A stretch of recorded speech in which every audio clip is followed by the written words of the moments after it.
I was born in Kingston, Jamaica. I have basically lived my life as an immigrant. Please welcome the inspiring Peta-Gaye. My dream was always to be a writer. I was an avid reader, loved reading. You, with your family, moved to US. When they called my name for the attendance, well, the first time, no big deal. Second, third time after people started laughing, I was terrified for attendance each morning. Teachers would not even make an effort to learn how my name was pronounced. Some of them would even say, "Don't you have a nickname?" as well as bullying by the other children. I was working in a vinyl factory. We got into an argument. Went on to say that he hated all immigrants. If he had a gun, he would shoot them. Oh, wow. He called me the worst names, a black C word. He called me the N word. He went to attack me. And this was a very large individual, very large. I wanted to teach English as a second language to newcomers, and I did that for 15 years. I needed a change from that, and I discovered the OSLT program. OSLT is Occupation Specific Language Training. So a lot of people ask me, well, I don't have Canadian experience. You do not need Canadian experience. That's the beauty of the OSLT course. It's your past experience or education that counts. It really supports newcomers in their quest to improve their workplace-related English.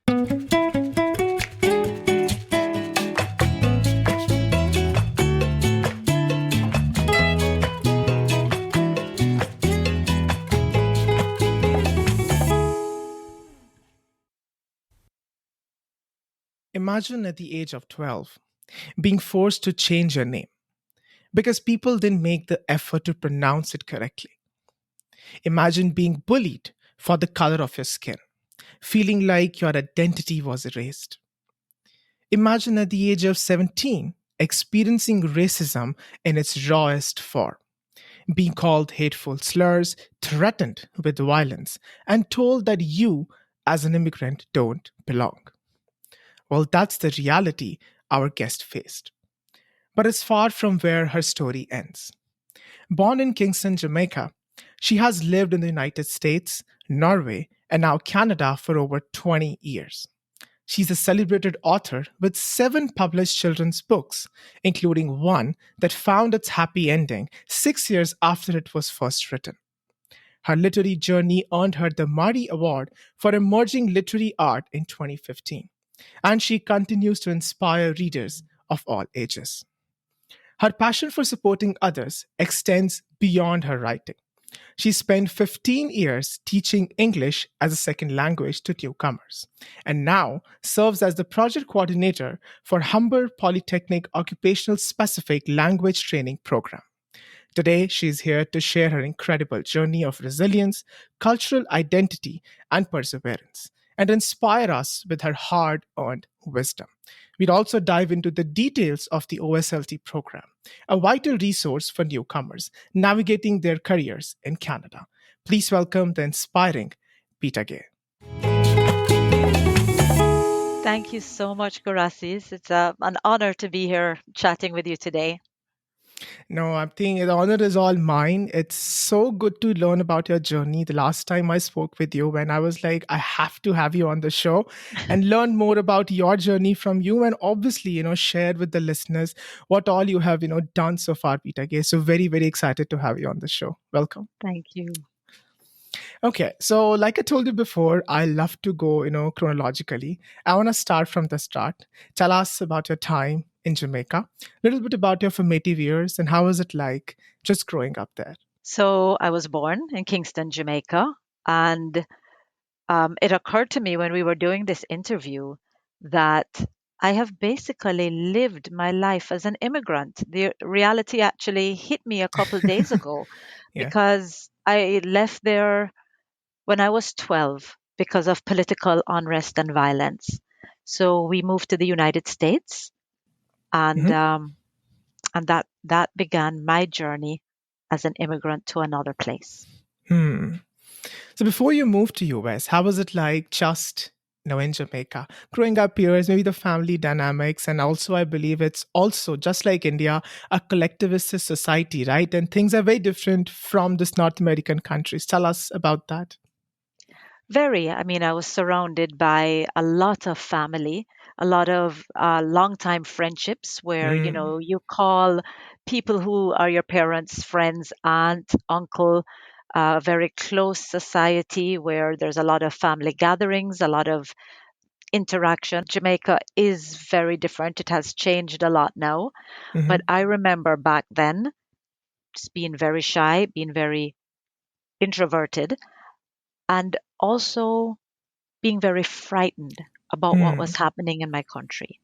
Hmm. People started to grill their homes. You saw soldiers with machine guns on the streets. I mean, this is going back into Hmm. the 70s. And a lot of Yeah. Jamaicans will know exactly what I'm talking about when I talk about the 70s. It was a time of violence, politically. So for a child growing up, that was frightening. That was frightening for me. And I have to say, I have carried that trauma throughout my life. Hmm. If I hear a firecracker, my first thought is not that it's a firecracker, it's that it's a gunshot. Yeah, I mean, this is a thing we are kind of like joking about today, but I know it's something very deep rooted in people who have gone through similar situations and just exactly what's happening around the world today. Also, it's very saddening. Um, Mhm. but tell me, Peta-Gaye, what was your dream career growing up? Or like, what's first influenced you, at that tender age of under 10? So my dream was always to be a writer. I was an Hmm. avid reader, loved reading. My mother would scold me to turn off the lights and put away the books. So it was anything to do with writing. I used to see myself as a reporter, writing Hmm. for magazines, just something like that. That Okay. was a dream. That was before the immigrant journey. Hmm. You still sort of carried that, author in you, the writer in you, in the later years of your life, little bit. Yes, it took a long time to get there. And Hmm. I think the length of that time had to do with just the way the publishing industry works and also a lot of self doubt. Because if Absolutely. you don't Yeah. believe that you can do something, you never take the steps to do it. And Yeah. I think that was a unfortunate part of my journey, Hmm. not believing that I could, so therefore not moving forward. Not, I would write the goal, but you have to break down the goal into smaller components. I think you have definitely come a long way, from that imposter syndrome. And I would love to dive deeper into that. Before we get into that, I just want to ask you, is there something about Jamaica that people might not know and you would like to educate us? Sure, something about Jamaica that a lot of people might not know is that we are a country of many different races. Hmm. So you will have Lebanese Jamaicans, Chinese Jamaicans, Indian Okay. Jamaicans, and a lot of mixed race people. Our motto is actually out of many, one people. Hmm. Okay. Wow. I didn't know that. Thank you for sharing with us. Yeah. After that, obviously, like you said, you with your family moved to US, right? And it was sort Mhm. of your very first time you were immigrating to a new country. Do you have any initial impressions or initial thoughts of moving to US? How was it like just there in the initial year? Ooh, let's dive in. So the Sure. thought of moving to the US at the time was very exciting to me. I mean, Jamaica was a small island. Everything about the US to me was all that glittered. Hmm. But I was coming from a society where I went to an all girls Catholic school. Mm-hmm. We wore uniforms. And then imagine coming into this society where you were close to school. You could basically dress any way that you wanted. There was Yeah. not the same kind of respect for teachers as what I Hmm. was used to. It was such a different society that school there was shocking, and I was a fish out of water. You know, Hmm.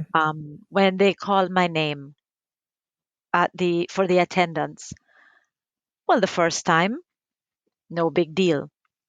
Second, third time after people started laughing, it got to be that I was terrified for attendance each morning. And Hmm. the teachers would not even make an effort to learn how my name was pronounced.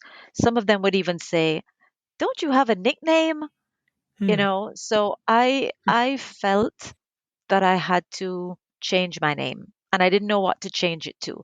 Should I change it to my middle name, Teresa? Um, or should I just, make initials? So for years, I became known as PG. And Hmm. that was just out of the disregard by the adult teachers Hmm. for something that was different, as well as bullying by the other children. This has been ongoing discussion on the show regarding the name, that how personal and how personal these names are to us. And when they are not really perceived or respected the same way in this foreign land, it really hurts.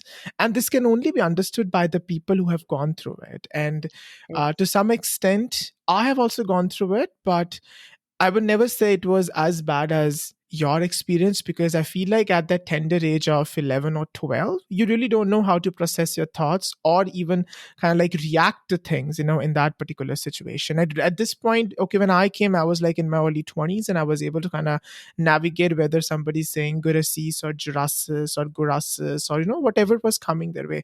And I don't blame them also. It was just how they were taught to pronounce things. But at that tender age, children are innocent. They just react and do things howsoever they want to react, right? um but tell me, how were you able to process that? Do you have any mentor, maybe a family member, to somebody you were speaking to about it?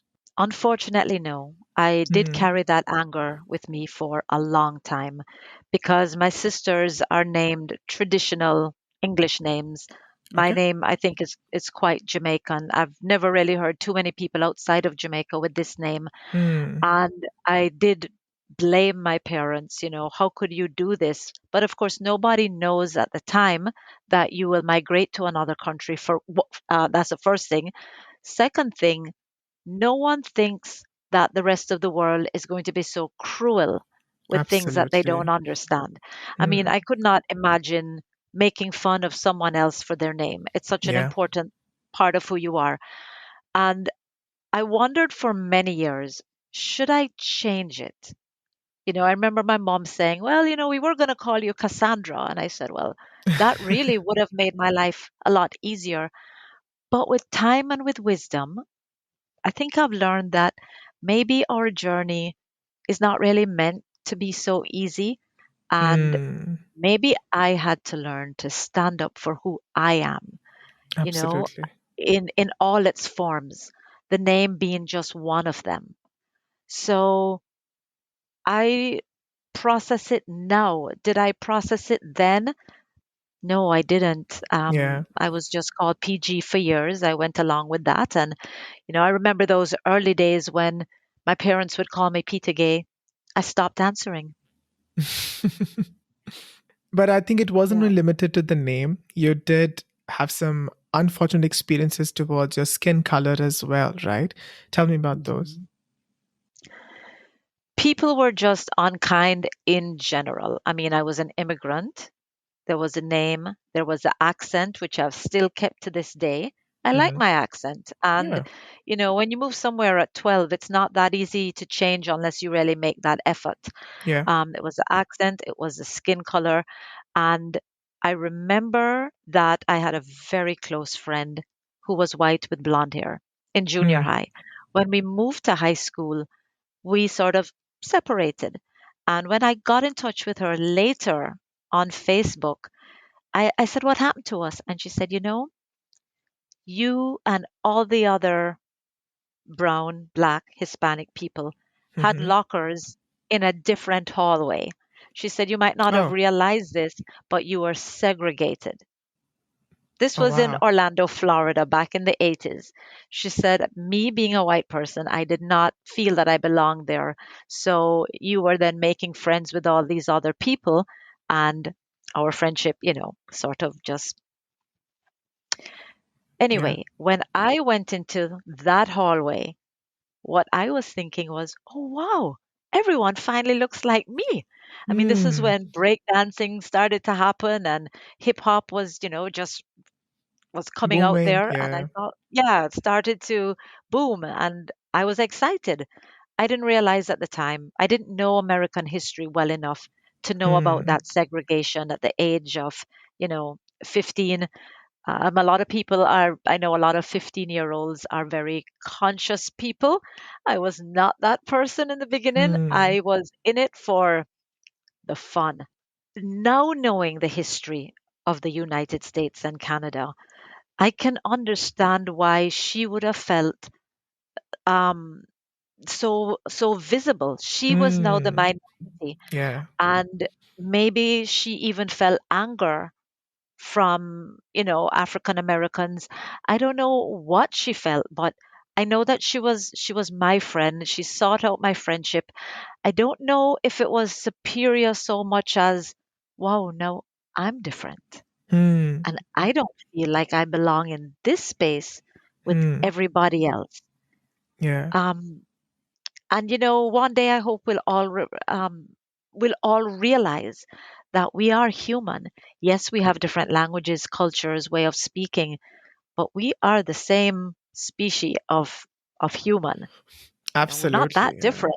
Yes. Yeah, yeah. We do see all those kind of, memes and videos on the internet that literally we all are the same, like the habits that we do, the things that we do sometimes, the certain Yes. psychological behaviors that we tend to, pursue is literally the same amongst everybody, despite the color.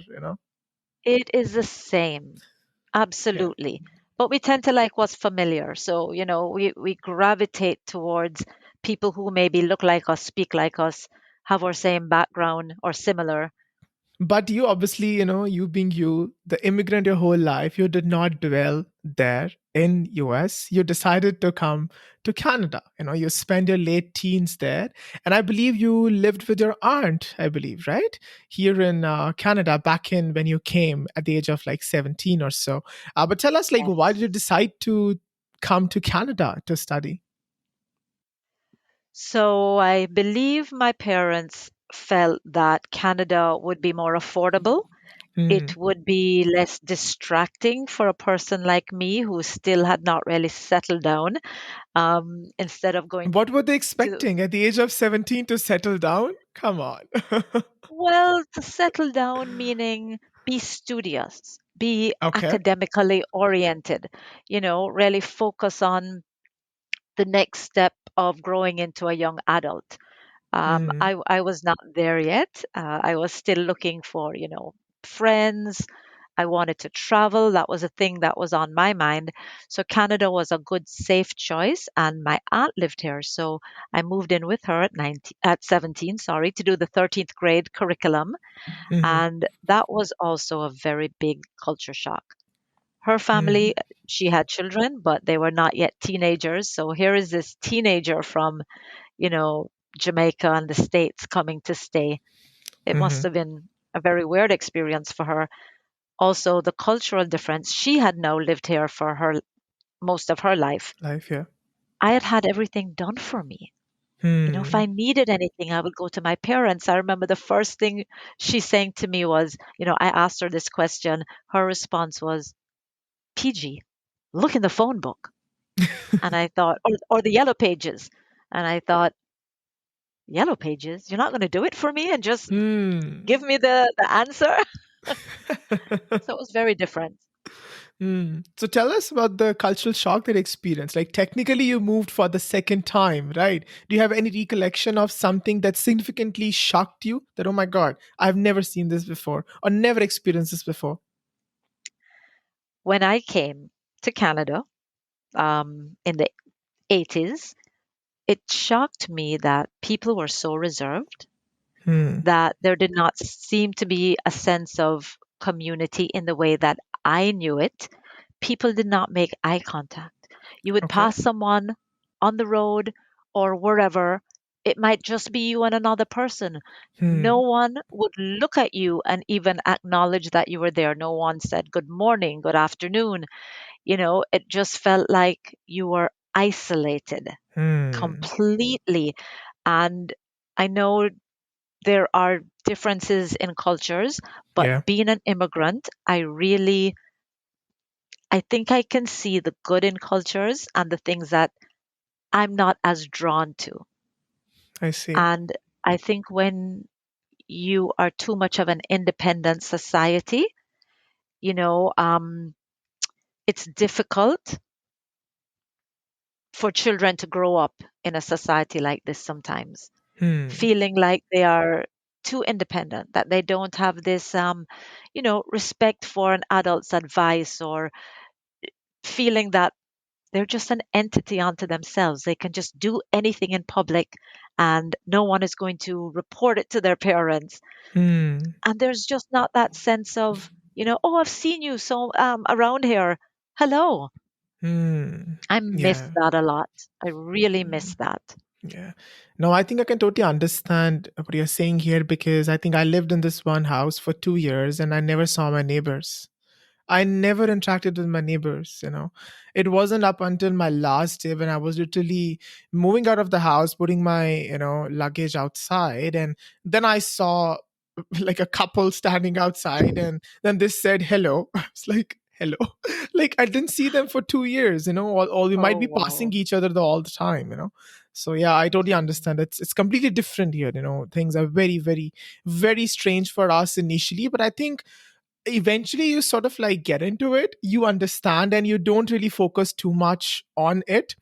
Um but in your case, Peta-Gaye, things were not limited to this. There was so much beyond that in terms of the time where you started working in a factory, right? You told me that story. I would want you to share that story with our listeners as well. What happened there? Okay, so this is after graduating from Master University. I decided that I still didn't want to settle down. I wanted to travel the world. And to Hmm. do that, I was working in a vinyl factory to save up for this. And um, this is still tough sometimes, but I Hmm. was working with someone and he was from Newfoundland. We got into an argument. Hmm. And basically, he was saying that you immigrants are taking jobs away from Canadians. Hmm. He went on to say that he hated all immigrants. If he had a gun, he would shoot them. Oh wow. And he called me the worst names, a black C word. He called me the N word. And me being a proud Jamaican, did not respond. Oh, and being young and immature as well, I did not respond with, Peter-Gaye, take yourself away from this man. He's very angry. I responded with, but look at you. You're just a Hmm. big loser. Hmm. And I also went on as if, I mean, I was going traveling. I had just graduated. I was Hmm. in my 20s. That must have infuriated him. And Hmm. he went to attack me. And this was a very large individual, very large. And the supervisor, the foreman, ran into his office and locked the door. And it took my other coworkers, men, who grabbed this very big individual and held him back from me. Hmm. He would have caused a lot of damage. Hmm. Um, but it's something I've never forgotten. I went home, I put it in my diary. I read it again during COVID and thought, imagine if the world was still that way. And I'm sure there are people who exist Yeah. that still believe that. But I also believe that there are many who do not think like that at all. Yeah. And I'm blessed to be in workplaces where it's diverse, I'm accepted, I'm given the opportunity to grow.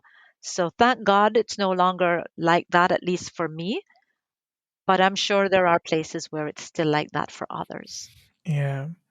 Fortunately, we have come a long way, but Mhm. still, I think those kind of orthodox thinking does exist in some people.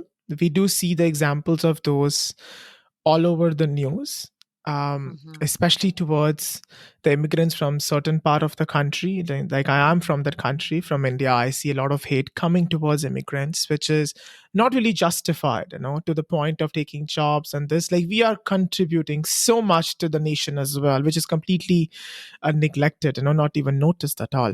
Um, I know. but coming back to that point, I mean, what kind of man he was that he was coming to hit you and he had no self control at all, right? And kudos to you for not really responding to him and not really letting that immerse in you and getting affected. So kudos to you for that, for standing up for that. So hats off. Thank you. But it's so funny because there was this other man. He was older now. Hmm. And, it's so funny with people, Gorasis. It's just really weird with people. He would be in the lunchroom with me. I'll never forget this. Hmm. And he would make black jokes Mm. constantly. And everyone would sort of look at me to see how I would react. And I would just continue eating as if I didn't hear at all. This same man who constantly made black jokes to try to upset me was also the same person who saw that I was riding a bicycle in all kinds Mm. of weather to get to this factory. And he was the one who offered so much kindness to say, let me pick you and your bicycle up, Mm. take you to the office. You get off the train, I'll be there to take you to the office. Okay. So, and then we would share life stories along the way. It was the strangest thing. But when he got into a crowd of other people, he Hmm. would make these horrible jokes. Hmm. Um, I've always wondered about that. Are Hmm. we different when we are alone than when we are with other people and trying to prove, We are you know, different. Yeah. Yeah. that yeah. Yeah. But I've always found that interesting. People can be two ways. Two truths can exist at the same time, as my sister always likes to tell me. You Hmm. can be racist or have certain beliefs because of your upbringing, but you can also still show kindness when Yeah. people are in need. Absolutely. Yeah, yeah, yeah. No, I think this sort of subtle hypocrisy does exist in people here. I see that in the way sometimes they treat you. And you might not analyze it in the moment, but eventually when you really reflect on it, you'll be like, hold on. Did this person just say that, I'm happy that you were on time today? Are you just trying to say that Indians are not on time? Those subtle things that come your way some way or the other, they don't go unnoticed. Yes, well, it's like someone Yeah. told me the other day that someone actually said to her coworker, who usually wore her hair straight and then she wore it curly in the office. Someone said, "Oh, so you decided to look professional today?" Oh, And wow. I just thought, "Oh, wow, yeah, that's what I said. Oh, wow, Hmm. you can't help the hair growing out of your head." Absolutely. Oh my God. I think we really have to, have blinders towards these kind of comments. Just go about your day, not even brew that negativity around you. Just ignore it. That's what my Mhm. suggestion would be to all the listeners, if any of you have experienced these kind of things. But your next stop after Canada was Norway. Oh my gosh, you have been traveling this whole time, immigrant whole your life, Tell me about your time in Norway. And I have honestly not spoken to a lot of people who have lived in Norway. So I would love for you to just share everything that you can about your time there. Okay, so when I landed in Norway after, traveling, I lived there on and off for 3 years.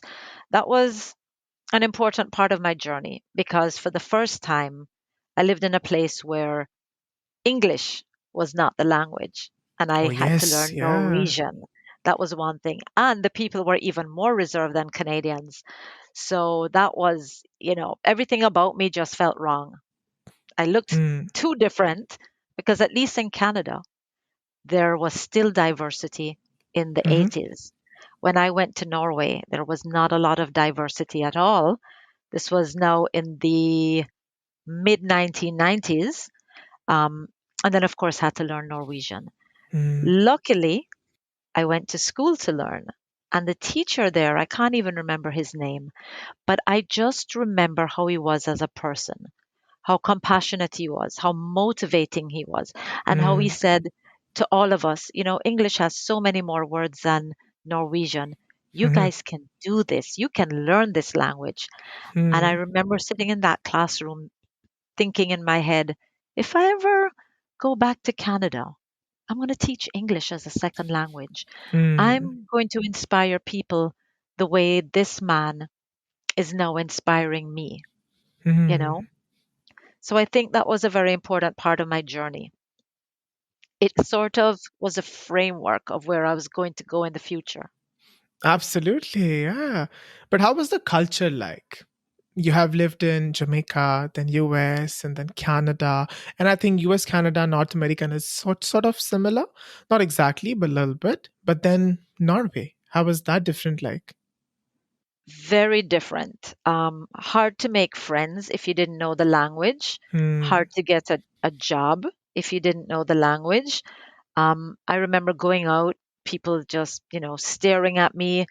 I would go to a pub and people would be touching my hair. Hmm.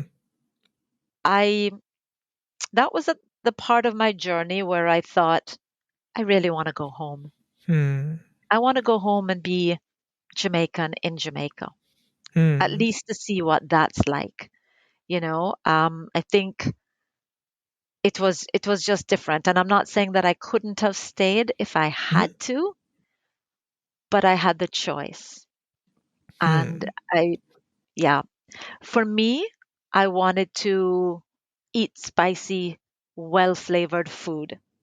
You Yeah. know, I wanted people to be outwardly expressive the way I was. I wanted music to be vibrant. You know, Hmm. it's great to learn about different cultures, but at some point I just wanted to experience mine. And so I went back. Hmm. So how was it that like after living, a couple of years outside of Jamaica and then going back? Were you able to fit in? Would you call yourself still Jamaican when you went back? I didn't feel very Jamaican. Hmm. It was very hard to fit back in. We've heard about reverse culture shock, and Yes. I completely felt like that, reverse culture shock. And I almost felt like I was going back almost as a tourist. And here's an example. Hmm. I went to the supermarket in Kingston in shorts. I got a few looks, but that's what I did in other countries. And Hmm. now here I Yes. was in a hot country, but then it hit me. I looked around. No matter how hot it was, that's not how you dress to go to the supermarket. I didn't know that. People were all in long pants.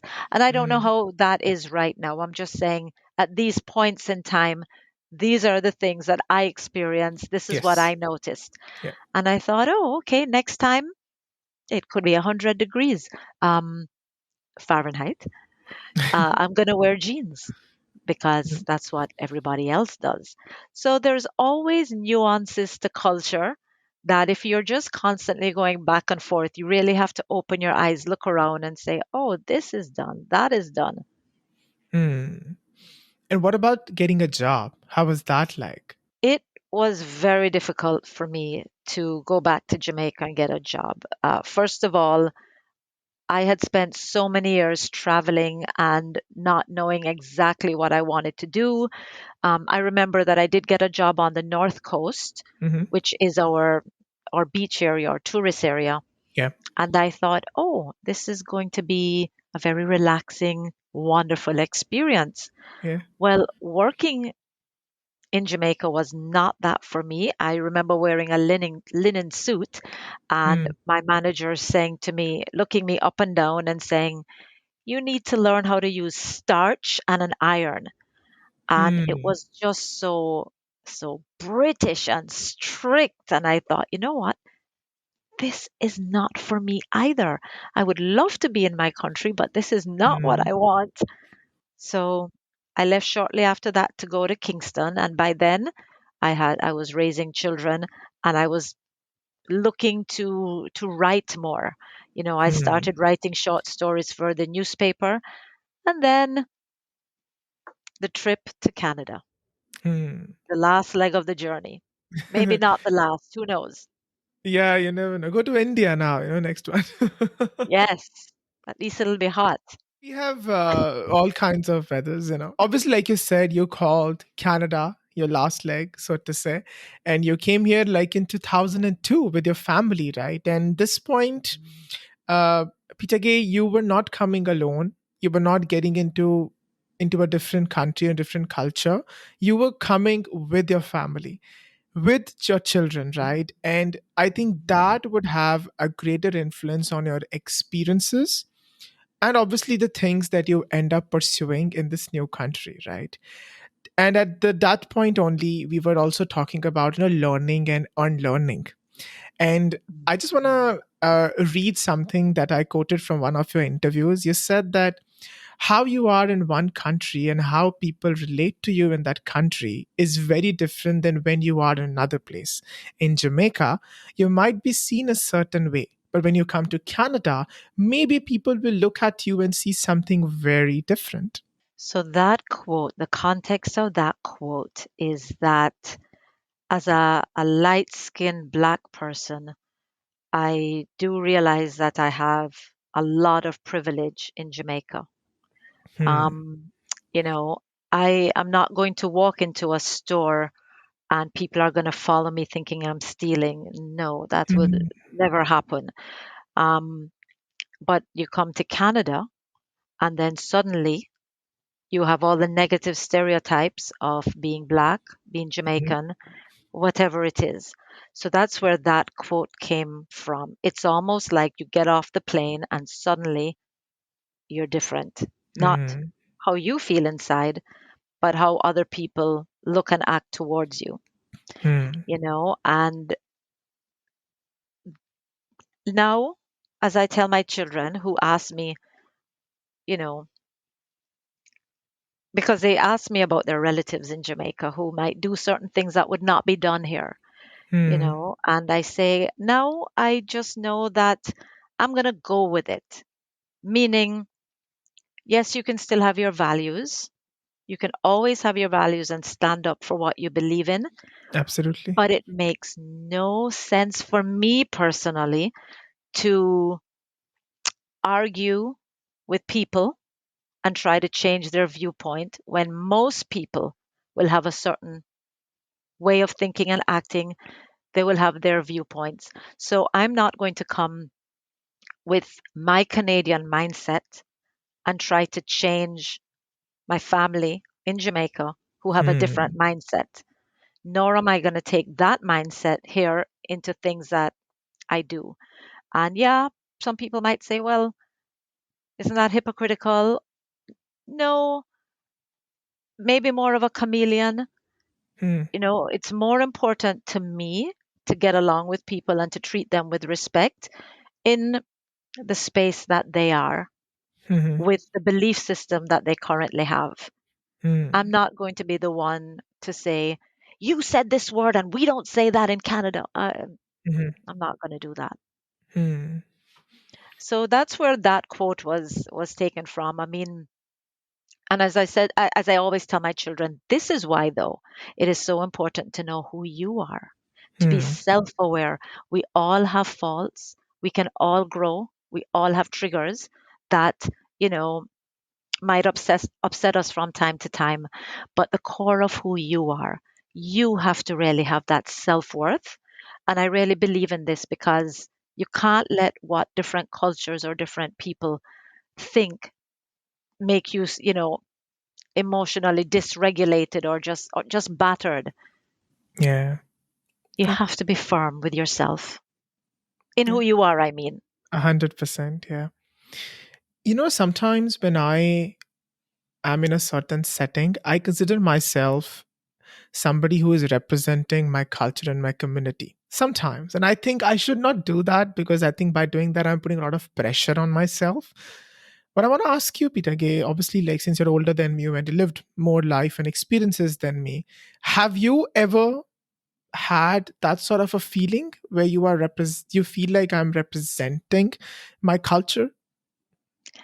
Yes, but I would say that each of us reads a room. Hmm. We read the room and then we make those decisions.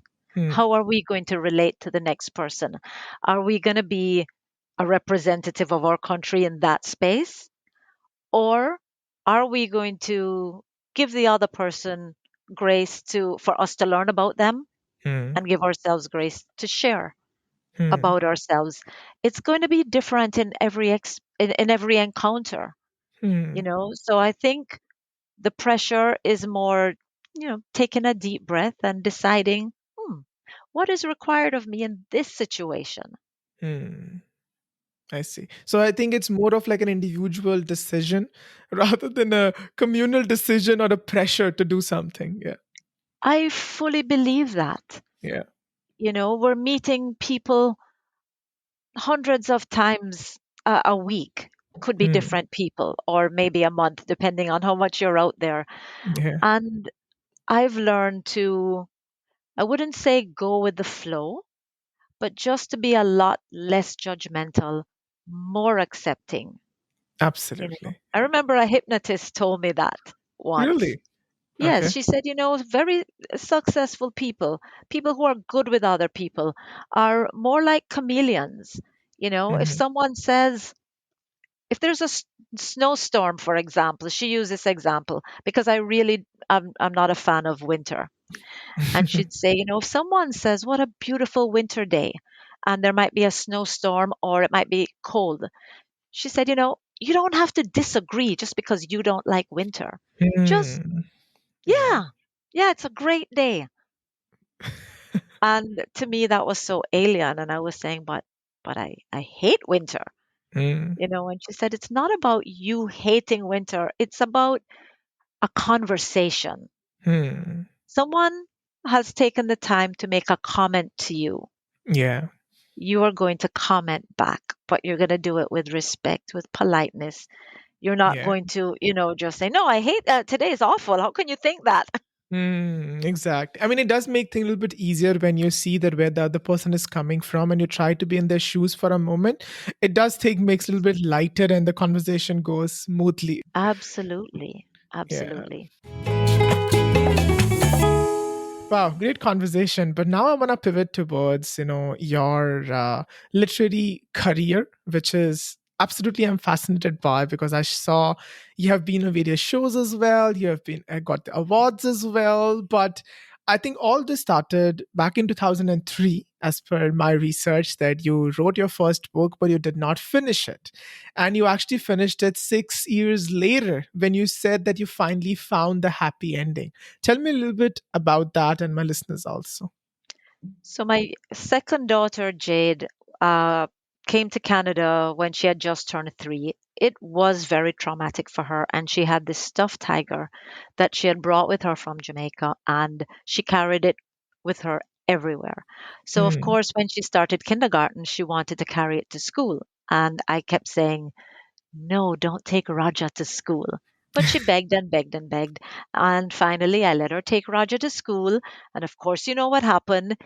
He got lost. oh no. And even at that young age, she knew that she didn't have anything to say because she had wanted this so much. We had wondered, Roger was gone.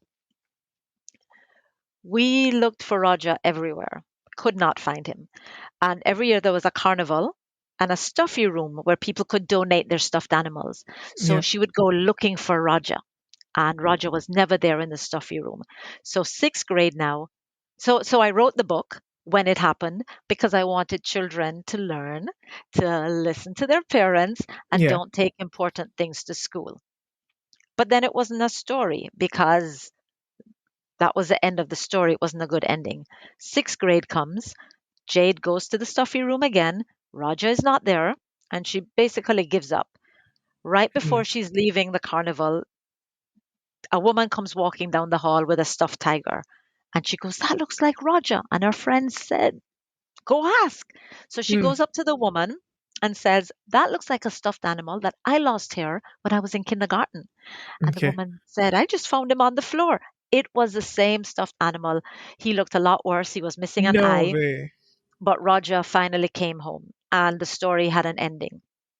So, to me, this was a story of resilience. Jade looked every year, perseverance. It was just a nice, happy ending. And that was my first children's book. And Raja still lives at home with us. Wow, that's incredible. So that's what inspired you to write that book also. I saw the title which had the name Raja in it as well. I'm so glad Yes, I got to that's the hear the one. background of it. But Thank obviously that you. wasn't the first one, that was just the first one, I mean, and after that you wrote many more and then you also got awarded, for your book, which was the Yes, Marty Award, right? Tell us about that too. yes. Well, the first book was actually a book of adult short stories, but I never marketed it as well Yeah. as I should. I've learned a lot since then. But Raja and all the children's books came out of having children.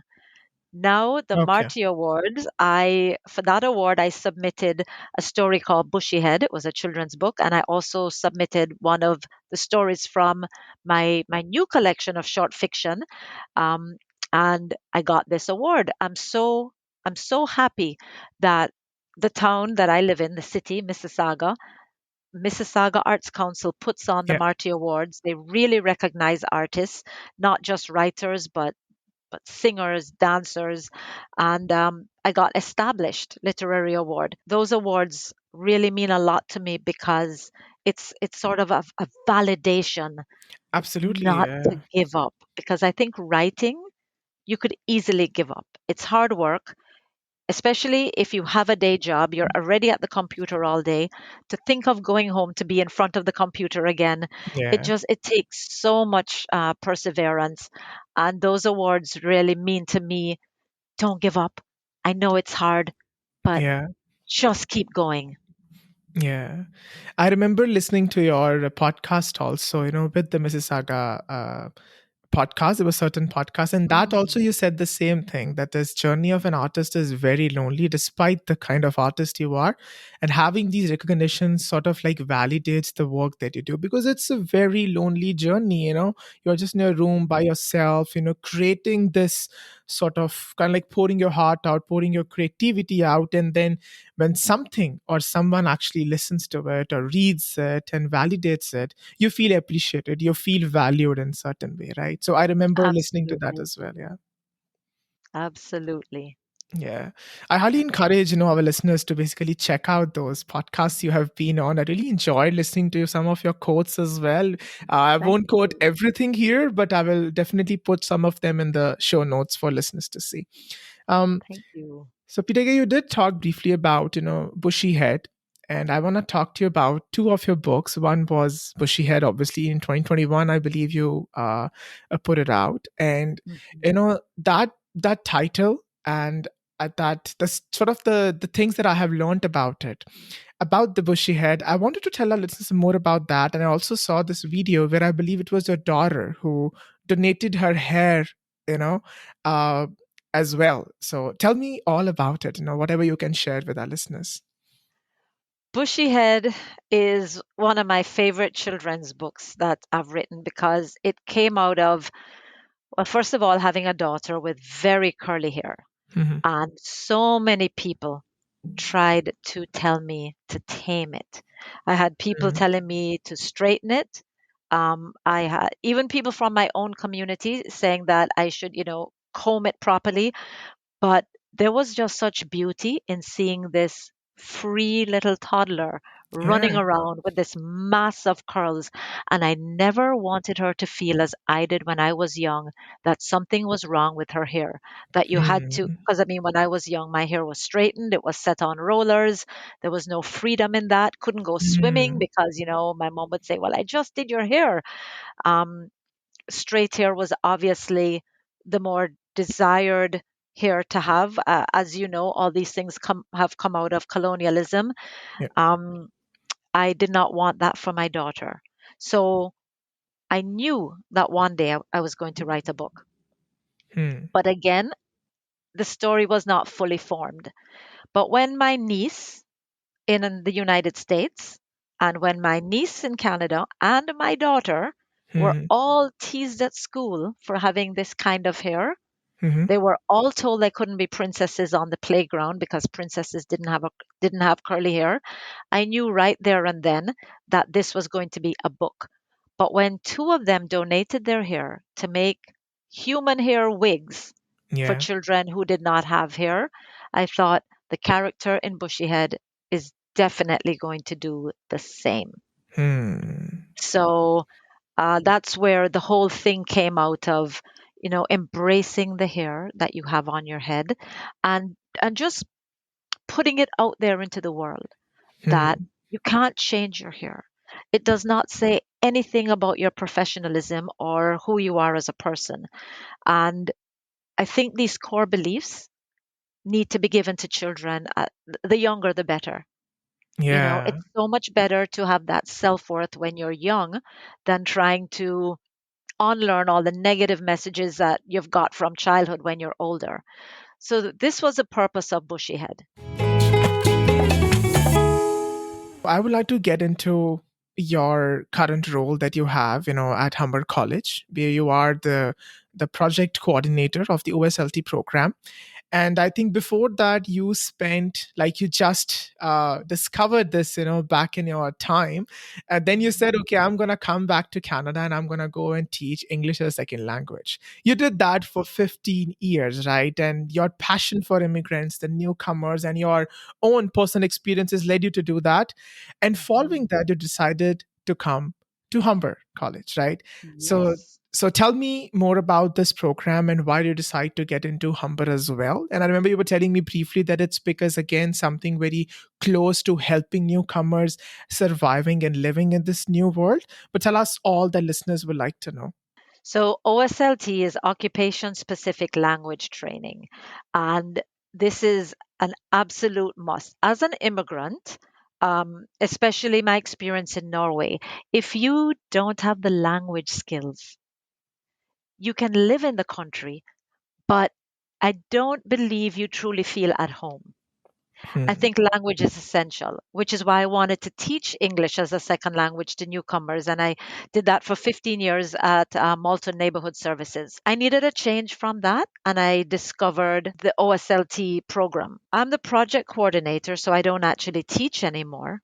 But I love the fact that this is career related. That's the first thing that most of us are looking for, right? When we come to a new country, yes, we want to learn general English, which you do need Yeah. for the OSLT program. You have to have Canadian language benchmarks of 6 or higher, but we want occupation related English. Hmm. So OSLT is funded by Immigration, Refugees and Citizenship Canada, IRCC, and it's coordinated by Colleges Ontario to about 12 colleges in Ontario that offer different occupations.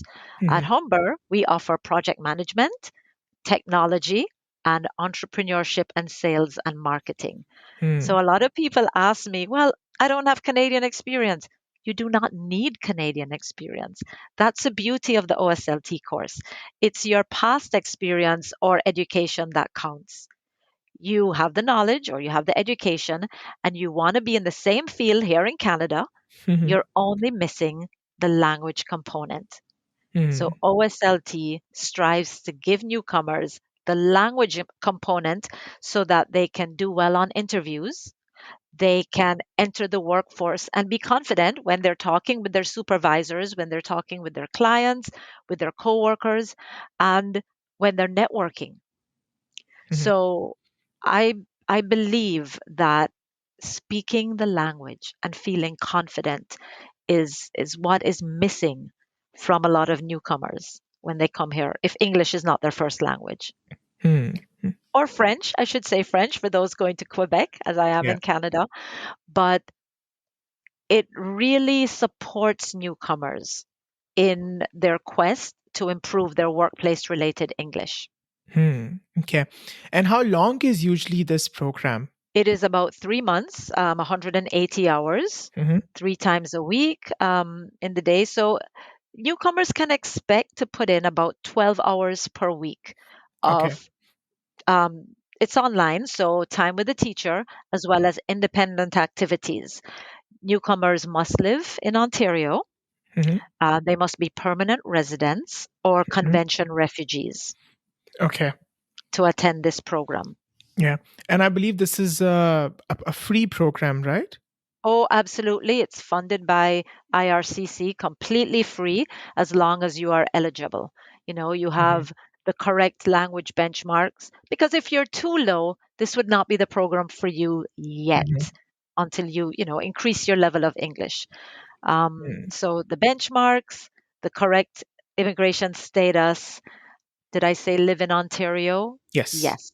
Okay. So Peta-Gaye, for example, I'm a landed immigrant, I'm a permanent resident, and I come to Humber. So tell us, like, what does this program entails? You can. you would be learning how to introduce yourself professionally, confidently. You'll be learning culturally specific things related to your field of work. It's Hmm. not only language, it's also Canadian workplace culture, which is such a big component Oh, because when absolutely. employer Yeah. yeah, people want to know what is expected of me in the Canadian workplace. You are doing fluency tasks, practicing dialogue. You're learning a lot of specific terms that are used in your occupation. You might you would know these terms in your language, but maybe not in this language, in the English Hmm. language. So you'll be learning all of that. It's such an important part of a newcomer's journey if they're Yeah. really serious about getting into the field that they worked in their country. Absolutely. I think just finding the right words to basically articulate the value that you can put to the table is really important. Like, for example, I used to use the word, I used to work for Adani. It's like a big conglomerate in India, right? And they would say, Adani, what is that? And then I understood, okay, using the words like, oh, it's an Indian multinational conglomerate. They were like, oh, okay. So that's what you have worked for. So I think finding the right words also really matters how you convey the value that you can bring. Yeah. Absolutely. Absolutely. And then people, we have this thing where we like what's familiar. And when someone is familiar with the terminology, you immediately feel, hmm, this person is competent and Hmm. can handle working in a Canadian workplace. Absolutely. Yeah. So Yeah. they have the knowledge already. Many of them are so highly, when I say them, I mean our clients, they are so highly qualified and they're Absolutely. just missing this one thing. We're Hmm. here to give them that one thing so that they can go to that interview and just be confident and remember the vocabulary. They've practiced the fluency with the teacher. So our hope is that OSLT is going to lead to newcomers getting jobs in their fields and Hmm. ultimately becoming successful in Canada. Absolutely. And what are the other, there are, I believe, two branches of Humber Polytechnic, right? Tell us like where they can basically do this program. So, our department is community outreach and workforce development. That's a long word. We're a little bit separate from other departments. That's ours. Um, but people who want to reach us can go to newtocanada.humber.ca. And, Humber also has bridging programs, which is Hmm. really amazing because apart from the language component now, which is OSLT, the bridging programs will give really valuable job search support to Hmm. people. We have an engineering bridging program, supply chain, IT, and there's another .net. If newcomers go to newtocanada.humber.ca, they are going to see so much support that can help them in their journey. They register for an information session and we call them back or we email and we are here to really help people reach their goals. Not just me, but all my colleagues. We're just so passionate about working with newcomers and helping them to reach their goals. So how many sessions are usually, done in one year? And which months do they start? So we start every 3 months. Okay. So we're doing, yeah. So our next session is December 2nd, and we are offering for the first time all three courses: Mhm. project management, technology, and entrepreneurship, sales, and marketing. Okay. Right now, we have had an overwhelming demand for project management, but we Mm. still have space in entrepreneurship and sales and marketing and in technology. So if Okay. people are interested, OSLT at humber.ca, listeners can contact me and we can see what we can do. And do you have any testimonials or any feedback? What have people said once they have graduated from this particular program? We have a lot of testimonials, but there is this one that we're so proud of. Galina, Okay. she took the OSLT program. She got a job Oh shortly wow. after. So we're very proud of that. And we love when our alumni come back and share their stories with us Hmm. because, that becomes part of our testimonials. Absolutely, yeah.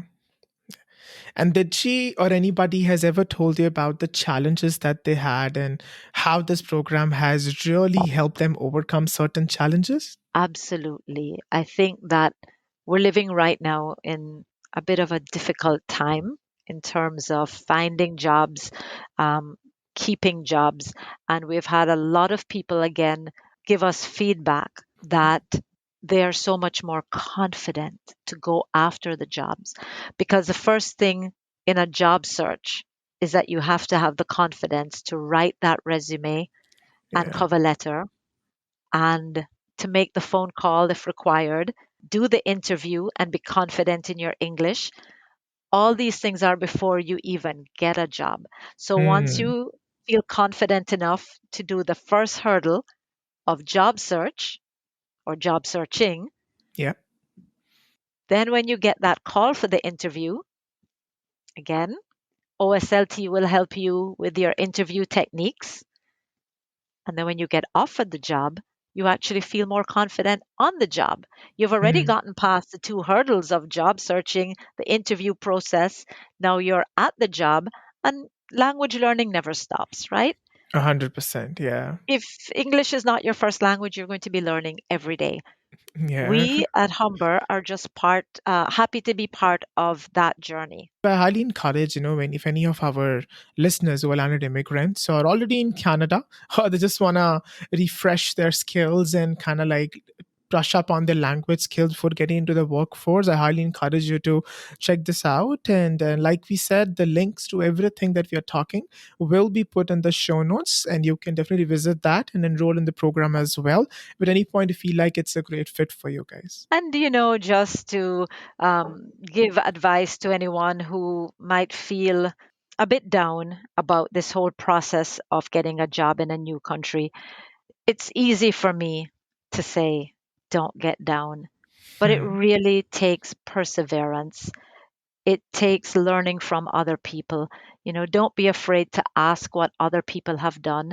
There's so many things that are new now, making Yeah. sure your LinkedIn profile is updated, maybe posting some content, become an expert in your field.